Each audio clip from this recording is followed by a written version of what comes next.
ವಂಚಕಿ ಐಶ್ವರ್ಯ ಗೌಡ ದಂಪತಿ ಎಸ್ಕೇಪ್ ಆಗಿದ್ದಾರೆ ಅನ್ನೋದರ ಡೀಟೇಲ್ ಸಿಗ್ತಾ ಇದೆ. ಒಂದು ಚಂದ್ರ ಲೇಔಟ್ನಲ್ಲಿ ಮೊದಲ ಪ್ರಕರಣ ದಾಖಲಾಗಿತ್ತು, ಅದಕ್ಕೆ ಬಂಧನ ಆಗಿ ನೆಕ್ಸ್ಟ್ ಅವ್ರಿಗೆ ಜಾಮೀನು ಸಿಕ್ಕ ಬಳಿಕ ಹೊರಗಡೆ ಬಂದಿದ್ರು. ಮಂಡ್ಯದಲ್ಲಿ ಮತ್ತೊಂದು ಪ್ರಕರಣ, ಆರ್ ನಗರದಲ್ಲಿ ಈಗ ಇನ್ನೊಂದು ಪ್ರಕರಣ ದಾಖಲಾಗಿದೆ. ಇದೇ ವಿಚಾರಕ್ಕೆ ಸಂಬಂಧಪಟ್ಟಂತೆ ಅವರ ವಿಚಾರಣೆ ಅಗತ್ಯತೆ ಇದೆ.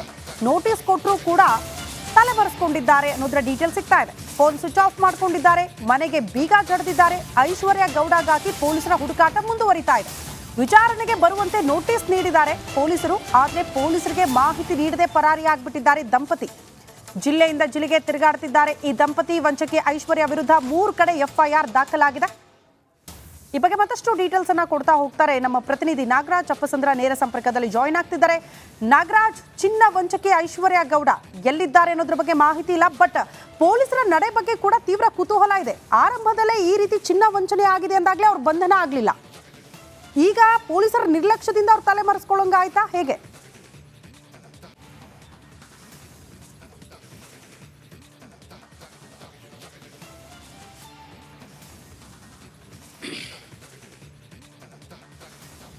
ಶ್ರುತಿ, ಏನು ಐಶ್ವರ್ಯ ಗೌಡ ವಿರುದ್ಧ ಒಟ್ಟು 3 ಪ್ರಕರಣಗಳು ದಾಖಲಾಗಿರ್ತಕ್ಕಂಥದ್ದು. ಮೊದಲಿಗೆ ಚಂದ್ರ ಲೇಔಟ್ ಠಾಣೆಯಲ್ಲಿ ಪ್ರಕರಣ ದಾಖಲಾಗುತ್ತೆ, ಪೊಲೀಸರು ಆಕೆಯನ್ನು ಬಂಧನ ಮಾಡ್ತಾರೆ. ಅದಾದ ಬಳಿಕ ಹೈಕೋರ್ಟ್ನಿಂದ ಒಂದು ಮಧ್ಯಂತರ ಜಾಮೀನು ಸಿಗುತ್ತೆ. ಅದಾದ ಬಳಿಕ ಆರ್ ನಗರ ಠಾಣೆಯಲ್ಲಿ ದಾಖಲಾದಂಥ ಪ್ರಕರಣಕ್ಕೆ ಸಂಬಂಧಿಸಿದಂತೆ ಪೊಲೀಸರು ಒಂದಷ್ಟು ಏನು ಪ್ರೊಸೀಜರ್, ಯಾಕೆ ಚಂದ್ರ ಲೇಔಟ್ ಠಾಣೆಯಲ್ಲಿ ಆಕೆಗೆ ಜಾಮೀನು ಸಿಕ್ತು ಅನ್ನೋದನ್ನು ಮನಗೊಂಡು ಏನು ಪ್ರೊಸೀಜರು ಮತ್ತು ಸುಪ್ರೀಂ ಕೋರ್ಟ್ ಗೈಡ್ಲೈನ್ಸ್ಗಳಿರ್ತವೆ, ಇದರ ಪ್ರಕಾರ ತನಿಖೆಯನ್ನು ಮುಂದುವರಿಸುವಂಥದ್ದು. ಅದರ ಭಾಗವಾಗಿ ತಲಘಟ್ಪುರ ಮತ್ತು ಆರ್ ನಗರದ ಆಕೆ ನಿವಾಸದ ಮೇಲೆ ದಾಳಿಯನ್ನ ಮಾಡ್ತಾರೆ. ಆಕೆ ಐಷಾರಾಮಿ ಕಾರ್ಗಳನ್ನ ಸೀಸ್ ಮಾಡ್ಕೊಳ್ತಾರೆ.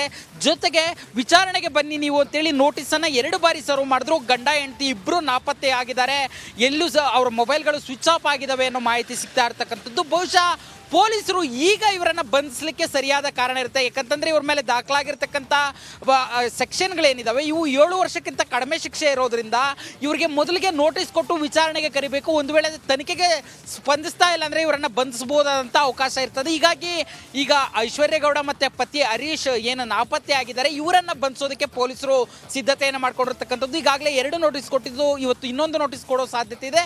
ಈ ನೋಟಿಸ್ಗೂ ಅವರು ವಿಚಾರಣೆಗೆ ಹಾಜರಾಗಲಿಲ್ಲ ಅಂದ್ರೆ ಇವರನ್ನ ಬಂಧಿಸೋದಕ್ಕೆ ಪೊಲೀಸರು ಮುಂದಾಗುವಂಥದ್ದು. ಶ್ರುತಿ, ತಮ್ಮೆಲ್ಲ ಮಾಹಿತಿಗೆ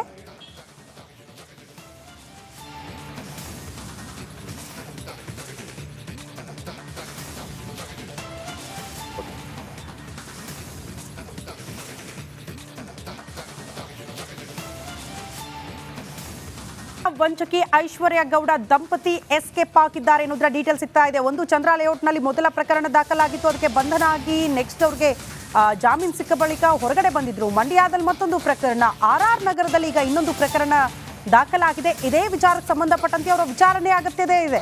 ನೋಟಿಸ್ ಕೊಟ್ಟರು ಕೂಡ ತಲೆಮರೆಸಿಕೊಂಡಿದ್ದಾರೆ ಅನ್ನೋದರ ಡೀಟೇಲ್ ಸಿಗ್ತಾ ಇದೆ. ಫೋನ್ ಸ್ವಿಚ್ ಆಫ್ ಮಾಡ್ಕೊಂಡಿದ್ದಾರೆ, ಮನೆಗೆ ಬೀಗ ಜಡಿದಿದ್ದಾರೆ.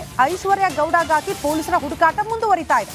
ವಿಚಾರಣೆಗೆ ಬರುವಂತೆ ನೋಟಿಸ್ ನೀಡಿದ್ದಾರೆ ಪೊಲೀಸರು, ಆದರೆ ಪೊಲೀಸರಿಗೆ ಮಾಹಿತಿ ನೀಡದೆ ಪರಾರಿಯಾಗ್ಬಿಟ್ಟಿದ್ದಾರೆ ದಂಪತಿ. ಜಿಲ್ಲೆಯಿಂದ ಜಿಲ್ಲೆಗೆ ತಿರುಗಾಡ್ತಿದ್ದಾರೆ ಈ ದಂಪತಿ. ವಂಚಕಿ ಐಶ್ವರ್ಯ ವಿರುದ್ಧ 3 ಕಡೆ FIR ದಾಖಲಾಗಿದೆ. ಈ ಬಗ್ಗೆ ಮತ್ತಷ್ಟು ಡೀಟೇಲ್ಸ್ ಅನ್ನ ಕೊಡ್ತಾ ಹೋಗ್ತಾರೆ ನಮ್ಮ ಪ್ರತಿನಿಧಿ ನಾಗರಾಜ್ ಅಪ್ಪಸಂದ್ರ ನೇರ ಸಂಪರ್ಕದಲ್ಲಿ ಜಾಯಿನ್ ಆಗ್ತಿದ್ದಾರೆ.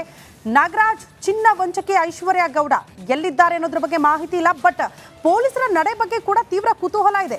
ಆರಂಭದಲ್ಲೇ ಈ ರೀತಿ ಚಿನ್ನ ವಂಚನೆ ಆಗಿದೆ ಅಂದಾಗಲೇ ಅವ್ರ ಬಂಧನ ಆಗಲಿಲ್ಲ.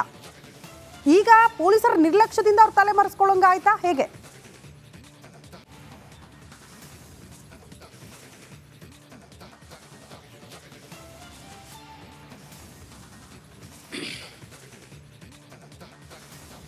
ಶ್ರುತಿ, ಏನು ಐಶ್ವರ್ಯ ಗೌಡ ವಿರುದ್ಧ ಒಟ್ಟು 3 ಪ್ರಕರಣಗಳು ದಾಖಲಾಗಿರ್ತಕ್ಕಂಥದ್ದು. ಮೊದಲಿಗೆ ಚಂದ್ರ ಲೇಔಟ್ ಠಾಣೆಯಲ್ಲಿ ಪ್ರಕರಣ ದಾಖಲಾಗುತ್ತೆ, ಪೊಲೀಸರು ಆಕೆಯನ್ನು ಬಂಧನ ಮಾಡ್ತಾರೆ. ಅದಾದ ಬಳಿಕ ಹೈಕೋರ್ಟ್ನಿಂದ ಒಂದು ಮಧ್ಯಂತರ ಜಾಮೀನು ಸಿಗುತ್ತೆ. ಅದಾದ ಬಳಿಕ ಆರ್ ನಗರ ಠಾಣೆಯಲ್ಲಿ ದಾಖಲಾದಂಥ ಪ್ರಕರಣಕ್ಕೆ ಸಂಬಂಧಿಸಿದಂತೆ ಪೊಲೀಸರು ಒಂದಷ್ಟು ಏನು ಪ್ರೊಸೀಜರ್, ಯಾಕೆ ಚಂದ್ರ ಲೇಔಟ್ ಠಾಣೆಯಲ್ಲಿ ಆಕೆಗೆ ಜಾಮೀನು ಸಿಕ್ತು ಅನ್ನೋದನ್ನ ಮನಗೊಂಡು ಏನು ಪ್ರೊಸೀಜರು ಮತ್ತು ಸುಪ್ರೀಂ ಕೋರ್ಟ್ ಗೈಡ್ಲೈನ್ಸ್ಗಳಿರ್ತವೆ, ಇದರ ಪ್ರಕಾರ ತನಿಖೆಯನ್ನು ಮುಂದುವರಿಸುವಂಥದ್ದು. ಅದರ ಭಾಗವಾಗಿ ತಲಘಟ್ಪುರ ಮತ್ತು ಆರ್ ನಗರದ ಆಕೆ ನಿವಾಸದ ಮೇಲೆ ದಾಳಿಯನ್ನ ಮಾಡ್ತಾರೆ. ಆಕೆ ಐಷಾರಾಮಿ ಕಾರ್ಗಳನ್ನ ಸೀಸ್ ಮಾಡ್ಕೊಳ್ತಾರೆ.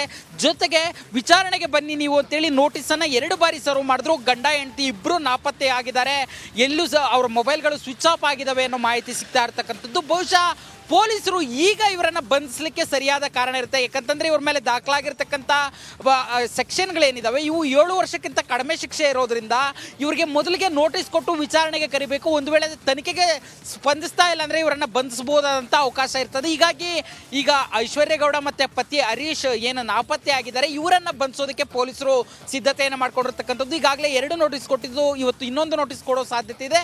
ಈ ನೋಟಿಸ್ಗೂ ಅವರು ವಿಚಾರಣೆಗೆ ಹಾಜರಾಗಲಿಲ್ಲ ಅಂದ್ರೆ ಇವರನ್ನ ಬಂಧಿಸೋದಕ್ಕೆ ಪೊಲೀಸರು ಮುಂದಾಗುವಂಥದ್ದು. ಶ್ರುತಿ, ತಮ್ಮೆಲ್ಲ ಮಾಹಿತಿಗೆ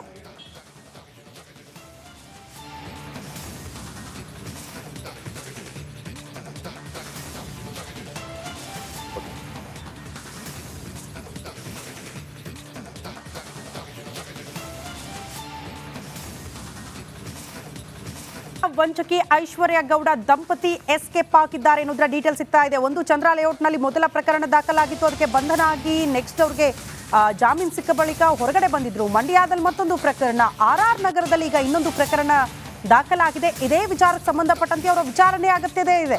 ನೋಟಿಸ್ ಕೊಟ್ಟರು ಕೂಡ ತಲೆಮರೆಸ್ಕೊಂಡಿದ್ದಾರೆ ಅನ್ನೋದ್ರ ಡೀಟೇಲ್ ಸಿಗ್ತಾ ಇದೆ. ಫೋನ್ ಸ್ವಿಚ್ ಆಫ್ ಮಾಡ್ಕೊಂಡಿದ್ದಾರೆ, ಮನೆಗೆ ಬೀಗ ಜಡಿದಿದ್ದಾರೆ. ಐಶ್ವರ್ಯ ಗೌಡಗಾಗಿ ಪೊಲೀಸರ ಹುಡುಕಾಟ ಮುಂದುವರಿತಾ ಇದೆ. ವಿಚಾರಣೆಗೆ ಬರುವಂತೆ ನೋಟಿಸ್ ನೀಡಿದ್ದಾರೆ ಪೊಲೀಸರು, ಆದರೆ ಪೊಲೀಸರಿಗೆ ಮಾಹಿತಿ ನೀಡದೆ ಪರಾರಿಯಾಗ್ಬಿಟ್ಟಿದ್ದಾರೆ ದಂಪತಿ. ಜಿಲ್ಲೆಯಿಂದ ಜಿಲ್ಲೆಗೆ ತಿರುಗಾಡ್ತಿದ್ದಾರೆ ಈ ದಂಪತಿ. ವಂಚಕಿ ಐಶ್ವರ್ಯ ವಿರುದ್ಧ 3 ಕಡೆ FIR ದಾಖಲಾಗಿದೆ. ಈ ಬಗ್ಗೆ ಮತ್ತಷ್ಟು ಡೀಟೇಲ್ಸ್ ಅನ್ನ ಕೊಡ್ತಾ ಹೋಗ್ತಾರೆ ನಮ್ಮ ಪ್ರತಿನಿಧಿ ನಾಗರಾಜ್ ಅಪ್ಪಸಂದ್ರ ನೇರ ಸಂಪರ್ಕದಲ್ಲಿ ಜಾಯಿನ್ ಆಗ್ತಿದ್ದಾರೆ.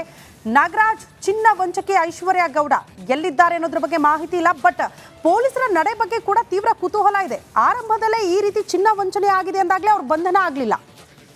ಈಗ ಪೊಲೀಸರ ನಿರ್ಲಕ್ಷ್ಯದಿಂದ ಅವ್ರು ತಲೆಮರೆಸ್ಕೊಳ್ಳೋಂಗಾಯ್ತಾ, ಹೇಗೆ?